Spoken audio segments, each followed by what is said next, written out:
Trump হঠাৎ করে এই ধরনের সিদ্ধান্ত কেন নিল যে যুদ্ধবিরতি দিল কিন্তু আবার যুদ্ধের প্রস্তুতিও নিচ্ছে? আর এই যুদ্ধ যে সেনাবাহিনী যে সরিয়ে আনার, সেটাও আমরা দেখেছি যে সিনেট থেকে সেটাও নাকচ করে দেওয়া হয়েছে। তা আপনার কাছে শুনতে চাই যে আপনার বক্তব্য বিশ্লেষণ।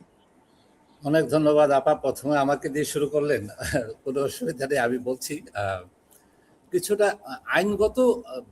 দেখেন, প্রেসিডেন্ট ট্রাম্প যে আইনি লড়াইয়ে উনি আটকে গেছেন।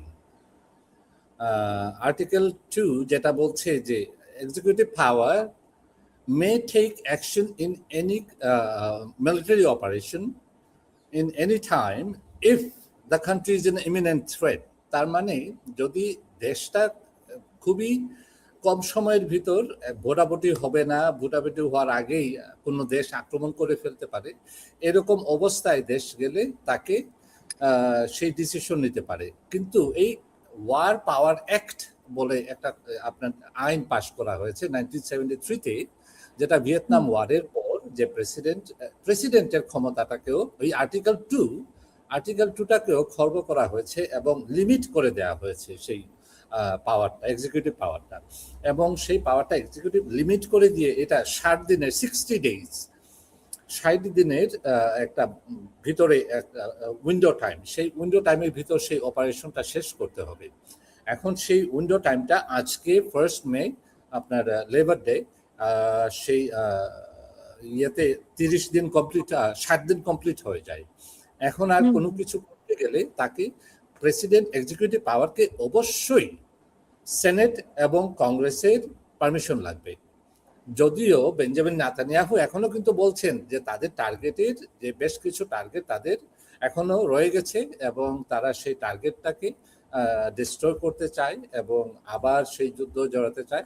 তবে আমার মনে হয় না আমেরিকার প্রেসিডেন্ট সেই ইললিগাল অ্যাক্টে আবার যাবেন, এবং উনি একবার already he step on a fire, এবং আরেকটা পা অলরেডি একটা পা ওনার ফায়ারে, এবং আমার মনে হয় না দ্বিতীয় পাটা উনি আবার সেই ফায়ারে পা দিবেন বলে আমার মনে হচ্ছে না। তবে এইটুকু বলছি যে যত দিন যাবে তত আপনার ইরানের যে লেজিটিমেসি, তার লেজিটিমেসিটা তার বাড়ছে এবং সারা বিশ্বে তার প্রতি একটি সহানুভূতি এবং তার যে অ্যাগ্রেসিভ যে আগ্রাসন দুটো দেশের হয়েছে, আমেরিকা এবং প্রথমে তারা স্টার্ট করেছে যুদ্ধটা এবং ইসরায়েল, এর জন্য। এবং সেই আপনার নিশ্চয় মনে আছে যে 28 তারিখে যখন প্রথম আক্রমণটা হয়, সেই আক্রমণটা ছিল একটা মেয়েদের স্কুলে এবং 167 জন মেয়ে, এবং এইটাই সারা বিশ্বকে নাড়া দিয়েছে যে একটা ইলিগাল ওয়ার করে সেই দেশের ছোট ছোট বাচ্চাগুলাকে হত্যা করা, এসে kind of genocide.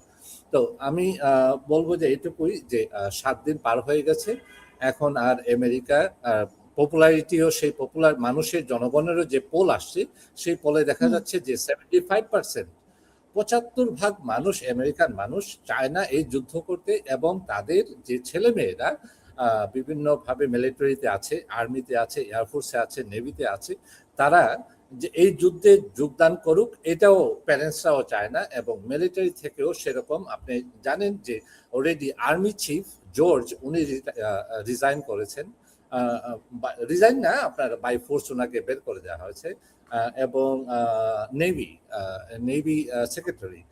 Secretary of navy ওনাকে উনি রিজাইন। তো আমার মনে হচ্ছে যে ইটস অলরেডি হোয়াইট হাউস এবং ক্যাপিটাল হিলে অলরেডি ডিভাইড শুরু হয়েছে, এবং এই ওয়ারের আর বেশি দিন ইয়ে হবে না।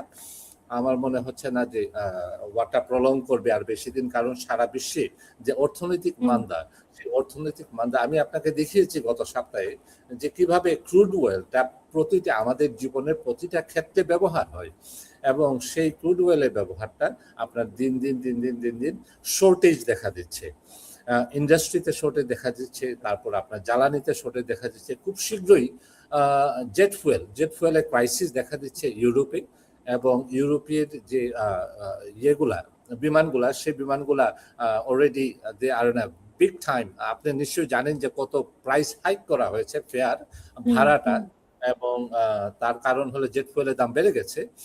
কিন্তু দেখেন আমেরিকা এই ক্রাইসিস কিন্তু পড়ছে না। তার কারণ হলো আমেরিকাতে যে তেলগুলো আসে, ক্রুড অয়েল আসে, সেই ক্রুড অয়েল আসে 60%, 60% আসে কানাডা থেকে, কিস্টোন পাইপলাইন দিয়ে। তারপরে আসে সেটা আসে আপনার অফশোর গালফ অফ আমেরিকা, যেটা আগে ছিল গালফ অফ মেক্সিকো বলা হতো।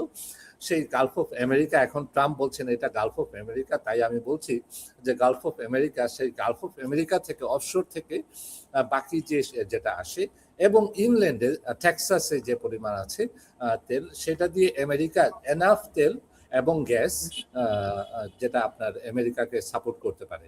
অন টপ অফ ইট, যখন আপনার এই যে ভেনেজুয়েলা আরো 1.5 মিলিয়ন ব্যারেল এভরি ডে আরো যোগ হয়েছে, এর জন্য আমেরিকাতে তেমন কোনো ক্রাইসিস দেখা দিবে না। কিন্তু এশিয়া এবং Europe is gonna be in a big crisis, এবং অর্থনৈতিকভাবে এই দুইটা মহাদেশ বড় ধরনের একটা ধাক্কা খাচ্ছে। যদিও ইরান বলছে যে আমাদের সাথে যারা সুসম্পর্ক রাখবে এবং আমাদেরকে যারা সাপোর্ট করবে, তাদেরকে শুধু আমরা সেই অয়েল ট্যাঙ্কারকে পাস দিব হরমুজ প্রণালী দিয়ে। আর যে আমেরিকা বলছে যে কথাটা, আবার আজকেও বলছেন, যে গতকাল বলছেন যে প্রেসিডেন্ট ট্রাম্প, যে আমার ব্লকেড কাজ করছে এবং ইরানের ভিতর গভর্নমেন্টের একটা ডিভিশন তৈরি হয়েছে, এবং very soon this regime is gonna collapse. তবে আমি যে খবরটা পাচ্ছি যে ইরানের ভিতর থেকে আমার মনে হচ্ছে না এই ধরনের কোনো কিছু আমি দেখতে পাচ্ছি। বরঞ্চ আমি কিছু শুনতে পাচ্ছি যে বেশ কিছু যারা বিভিন্নভাবে এজেন্ট, বিভিন্ন দেশের এজেন্ট হিসাবে কাজ করেছিলেন ইরানের ভিতর, তাদেরকে ফাঁসি দেওয়া হচ্ছে, এবং ওপেনলি ফাঁসি দিচ্ছে, এবং এটা কন্টিনিউ করছে। যদিও প্রেসিডেন্ট ট্রাম্প অনেক আগে বলেছিলেন যে তুমি কখনো সেই এদেরকে ফাঁসি দিতে পারবা না, যারা এই যে ডেমনস্ট্রেশন করেছিল জানুয়ারিতে। আপনার মনে আছে যে জানুয়ারিতে পাবলিক আসছিল। এখন আপনি দেখতে পাচ্ছেন না যে রেজা শাহ পাহলাবিকে, কারণ উনিও চুপসে গেছেন, বুঝতে পেরেছেন যে now it is not possible to be in a power in Iran. আবার আরেকটা দিকে দেখেন যে ইরানের ভিতরে যে রেভলিউশনারি গার্ড আইআরজিসি যে সক্ষমতা, সেই সক্ষমতায় আপনার তার এই রিজিয়নটাতে একটা মিলিটারি মাইট হিসাবে চলে আসছে পুরা এই সাউথ ওয়েস্ট এশিয়াতে, যেটা কখনো এর আগে হিস্ট্রিতে ছিল না। বারবার এই রিজিয়নটা বিভিন্নভাবে ওয়েস্ট দ্বারা এবং বিশ্ব শক্তি, যেমন সোভিয়েত ইউনিয়ন বলেন, রাশিয়া বলেন, এবং আমেরিকা এবং আপনার ইসরায়েল, এদের দ্বারা আমি বলবো যে পরাজিত হয়েছে সব সময়। এবং তাদের একটা বিগ মিলিটারি মাইট, সেই মিলিটারি মাইটটা আপনার সবসময় ইমপ্লিমেন্ট করেছেন। কিন্তু এইবার সেই একটা বড় ধরনের একটা ধাক্কা খেলো সুপার পাওয়ার, আমি বলবো দুটা সুপার পাওয়ার, যেহেতু ইসরায়েল এবং আমেরিকা দুটা সুপার পাওয়ারের একটা বড় ধরনের একটা ধাক্কা আসছে। যে ধাক্কাটা ভবিষ্যতে আমার মনে হয় যে মিলিটারি ইকুইপমেন্ট এবং মিলিটারি যে আপনার আর্মস বিজনেস, সেই বিজনেসে বড় ধরনের একটা ধাক্কা আসছে আমেরিকার দিক থেকে। অনেক ধন্যবাদ আপনাকে।